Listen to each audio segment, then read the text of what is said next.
sekaligus untuk briefing kegiatan praktikum yang akan dilaksanakan pada minggu ke-6 ini. Sebelumnya saya mohon maaf karena saya tidak bisa menyampaikan langsung dan saya menyampaikan melalui video recording seperti ini. Nanti semoga kalian bisa mendengarkan videonya sampai selesai. Selain itu untuk modul juga sudah saya berikan dialog. Pada minggu lalu kalian sudah menghitung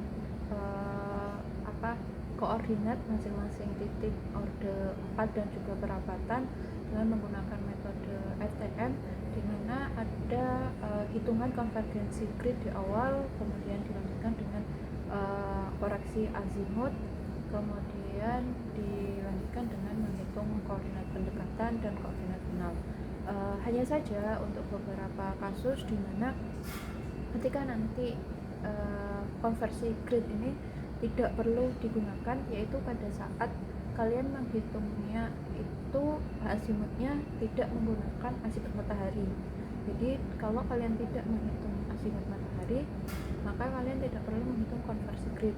Dan kalau misalnya kalian titiknya itu dihitung dengan menggunakan GPS dan juga diamati tanpa azimut matahari, itu tidak perlu konversi grid. Terus mungkin kalian akan bertanya, loh kemarin kan juga nggak pakai azimut matahari dan juga diukur pakai GPS, kenapa harus pakai konversi grid? Jadi di situ hanya untuk sebagai latihan saja untuk kalian. Jadi sekali itu memahami bagaimana cara menghitung konversi grid yang seharusnya itu bisa tidak dilakukan. Nah, setelah kalian mendapatkan titik koordinat dari masing-masing titik orde perapatan, itu digunakan sebagai titik kontrol untuk kalian mengukur bidang tanah. Nah, yang kali ini akan saya jelaskan. Jadi kalau kemarin dari hasil ukuran GPS, mestinya kalau pengukuran orde 3 itu akan mendapatkan peta dasar teknik. Peta dasar teknik adalah peta yang memuat penyebaran titik-titik dasar teknik dalam cakupan wilayah tertentu. Ini daerah sekitaran UGM untuk titik setara orde 3. Kemudian ini titik dasar teknik, wilayahnya adalah Fakultas Teknik, dan ini persebaran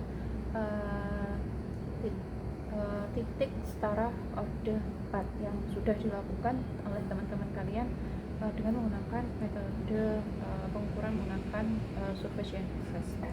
Nah, kemudian persiapan yang diperlukan untuk pengukuran bidang tanah, yaitu yang pertama memeriksa tersedianya sarana peta. Ada nggak petanya? Kemudian dilanjutkan merencanakan pengukuran pembuatan gambar ukur. Jadi dalam mengukur bidang tanah, kalian juga akan menghasilkan gambar ukur yang diperoleh yang digambar langsung di lapangan juga. Kemudian ada nggak peta dasar pendaftarannya itu atau peta pendaftaran. Nah, pada kasus real di dunia nyata, biasanya hampir setiap wilayah itu sudah memiliki peta dasar pendaftaran, meskipun ada yang belum. Nah, pada kasus praktikum itu dianggap kita nggak punya peta dasar pendaftaran dan juga peta pendaftaran, jadi kita harus mulai dari awal. Kemudian ada tidaknya TDT, ini sudah kalian lakukan. Menyiapkan tugu TDT minimal 2 buah, ini juga sudah kalian lakukan. Nah, berarti kita di tahap pengukuran bidang tanah. Untuk pengukuran bidang tanah ada beberapa ketentuan, yaitu yang pertama memenuhi kaidah teknis pengukuran dan pemetaan. Kemudian bidang tanah yang diukur itu dapat dipetakan kembali. Jadi kalian harus bisa mengira-ngira hasil ukuranku ini kalau misalnya digunakan pada waktu yang lain, bisa nggak dengan ukuran yang kalian peroleh itu bisa tergambar bidang tanah nggak? Ibaratnya, apakah yang bidang tanah yang kalian ukur di lapangan itu ukurannya sudah cukup belum untuk kalian gambar di perangkat ECG misalnya, seperti itu.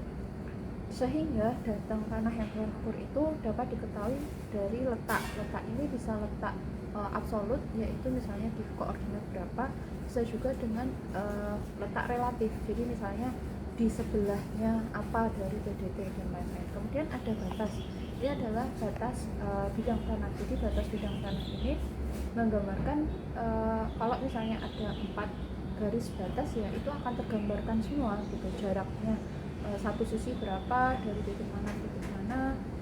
Kemudian titiknya ini, oke, saya gambarkan coba di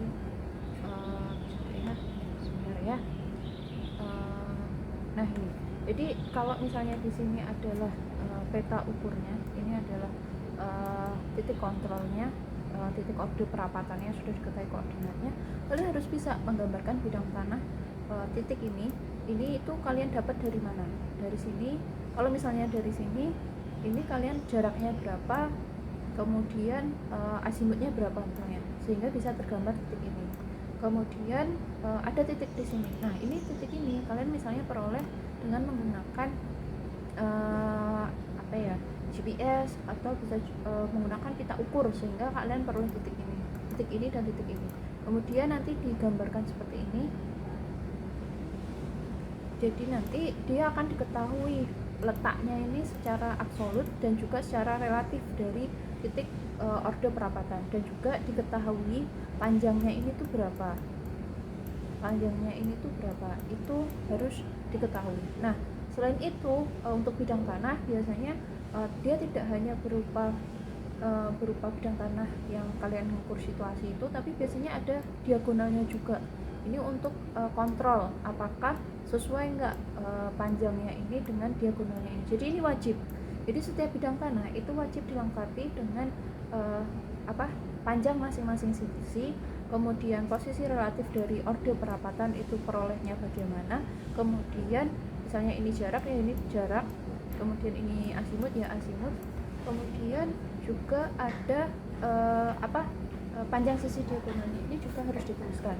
Nanti ketika kalian sudah melakukan hitungan atau penggambaran di atas peta digital, nanti bisa juga digambarkan, bisa juga dihitung luasannya itu ada berapa, seperti itu, sehingga di suatu waktu ke depan itu bisa dilakukan rekonstruksi kembali gitu. Batas-batas di lapangan itu mana sih, itu bisa dilakukan.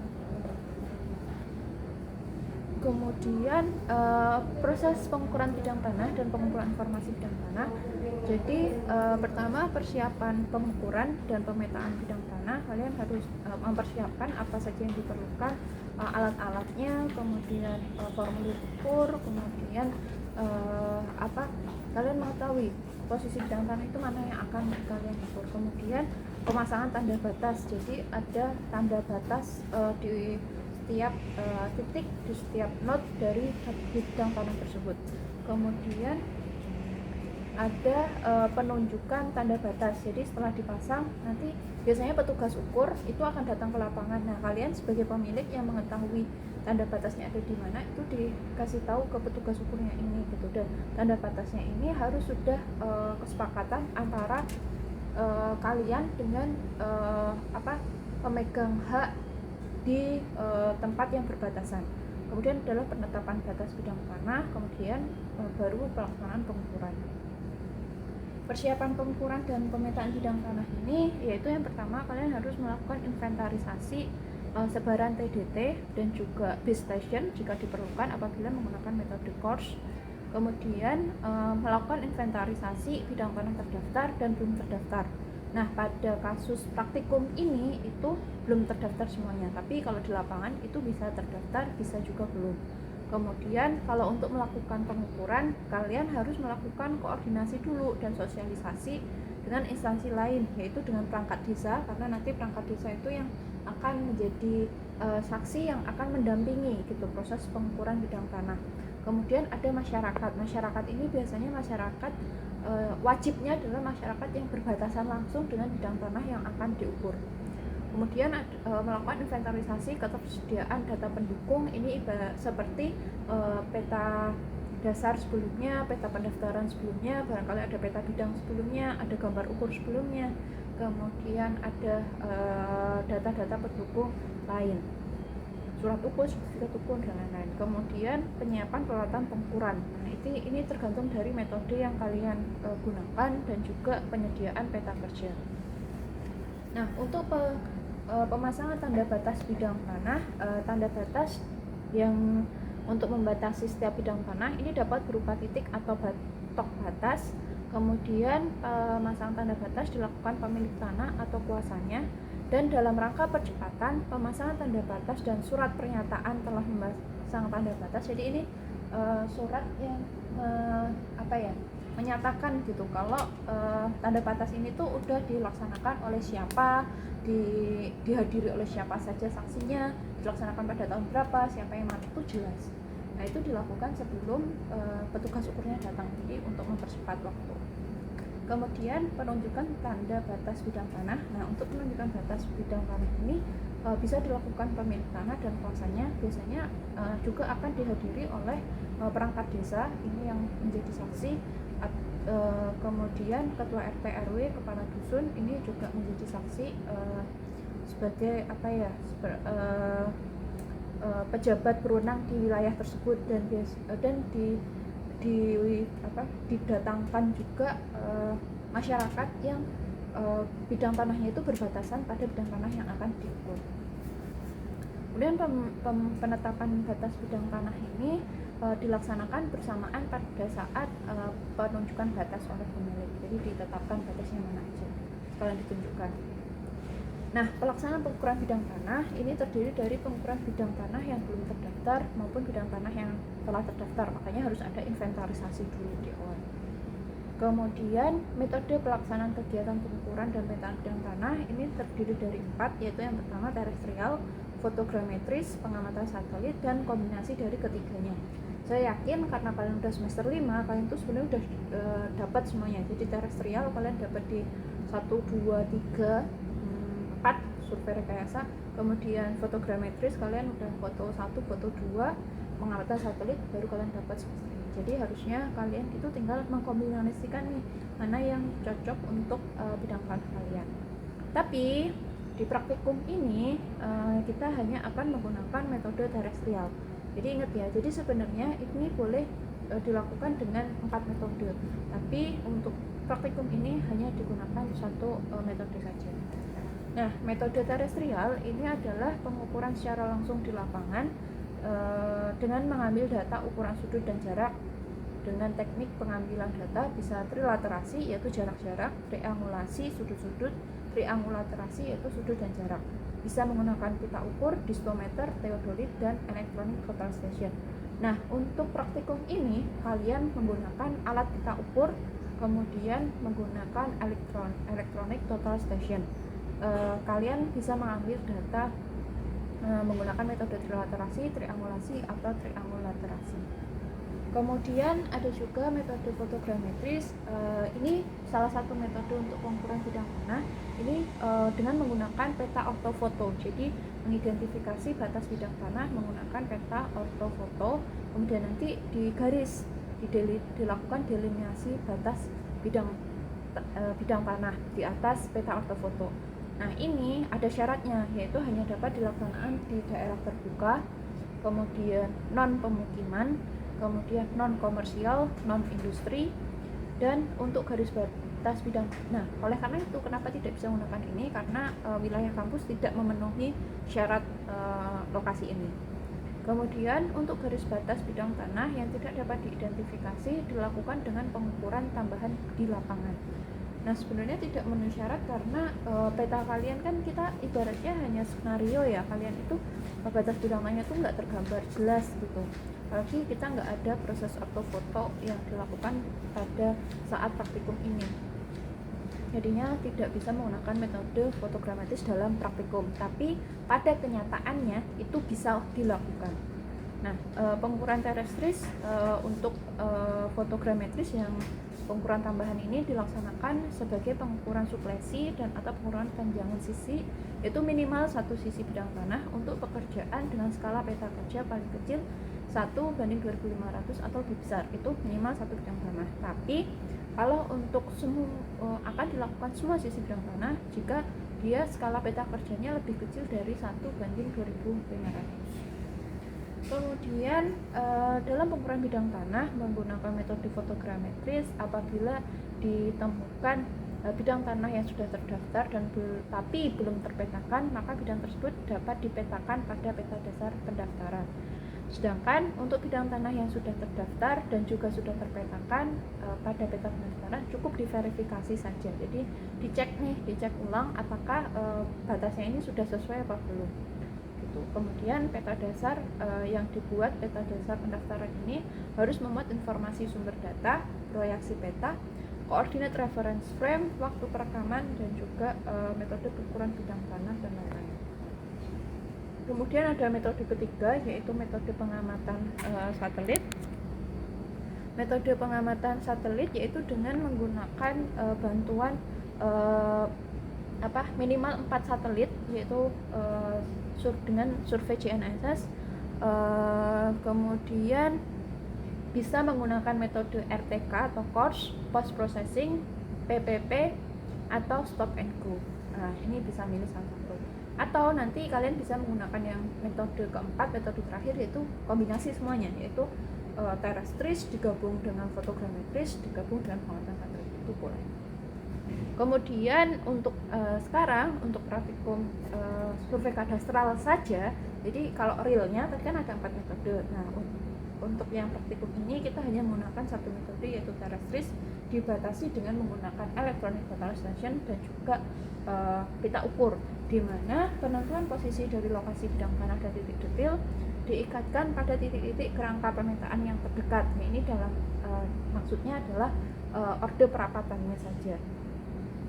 Kemudian kita menggunakan metode offset, yaitu penyikuan, pengikatan ada pengikatan sebarang, perpanjangan sisi, dan trilaterasi sederhana.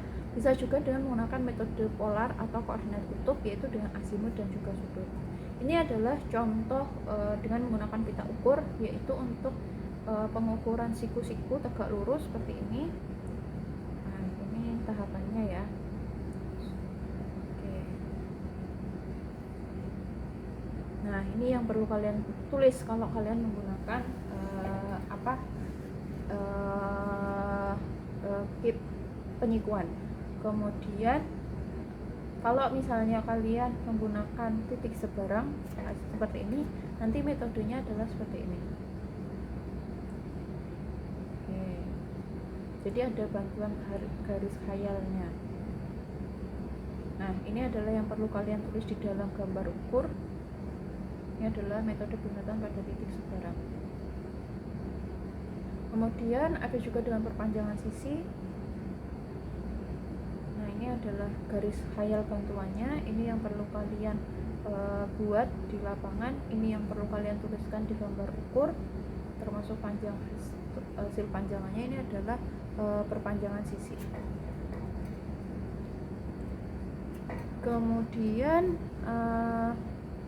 ada pengukuran bidang tanah untuk membuat peta bidang. Ini dengan metode trilaterasi sederhana, yaitu ya seperti biasa ya. Nah, ini yang perlu kalian tulis. Jadi panjangnya berapa dari titik A dan dari titik B, itu harus kalian tulis. Ini bisa juga dengan menggunakan ini. Nah, ini harus kalian tulis panjangannya berapa. Terus ini dengan menggunakan azimut dan jarak. Ini berarti yang harus kalian tuliskan di gambar ukur adalah azimutnya berapa, kemudian jaraknya berapa. Nah, ini harus kalian tuliskan sehingga gambar ukur kalian itu bisa digunakan oleh orang lain untuk menunjukkan lokasinya gitu. Jadi misalnya kalian kan ukur bidang tanah, kemudian hasil ukuran bidang tanah itu kalian tulis di gambar ukur. Nah, gambar ukur kalian ini bisa dibaca oleh orang lain pada 5 tahun ke depan, anggapnya seperti itu. Nah, nanti orang lain yang membaca gambar ukur kalian itu akhirnya bisa menemukan patok batasnya itu ada di mana, kemudian ukurannya itu dari titik referensinya ada di mana, kemudian bidang tanahnya ada di mana, kemudian menggunakan metode apa, kemudian bisa diukur azimutnya ulang, bisa diukur jaraknya ulang gitu. Itu yang harus kalian tanamkan pada mindset kalian, bahwa ketika kalian menggambarkan gambar ukur harus sejelas-jelasnya, sehingga gambar ukur itu bisa digunakan oleh orang lain pada waktu 5 tahun atau 10 tahun ke depan untuk merekonstruksi ulang atau menggambarkan ulang untuk mengetahui ulang lokasi batas bidang tanah kalian dan ukuran panjangnya ataupun sudutnya. Ini menggunakan sudut jarak. Ini metodenya. Ini bantuannya seperti itu. Oke. yang perlu kalian tulis. Jadi sebenarnya dengan menggunakan metode terrestris itu banyak banget kok banyak banget metode yang bisa kalian gunakan. Jadi nanti kalian pilih salah satu aja. Ini triangulaterasi, yaitu dengan menggunakan sudut dan jarak. Nah, selain kalian melakukan pengukuran dan pengumpulan informasi ukuran, yaitu jaraknya berapa, sudutnya berapa, azimutnya berapa, kalian juga harus mengumpulkan informasi bidang tanah itu. Jadi tidak hanya terkait dengan geometri, tapi juga terkait dengan informasi atributnya. Ini digunakan sebagai kegiatan peningkatan kualitas data untuk menghimpun dan menyediakan informasi yang lengkap guna mendukung pelaksanaan pengukuran dan pemetaan bidang tanah sistematis lengkap.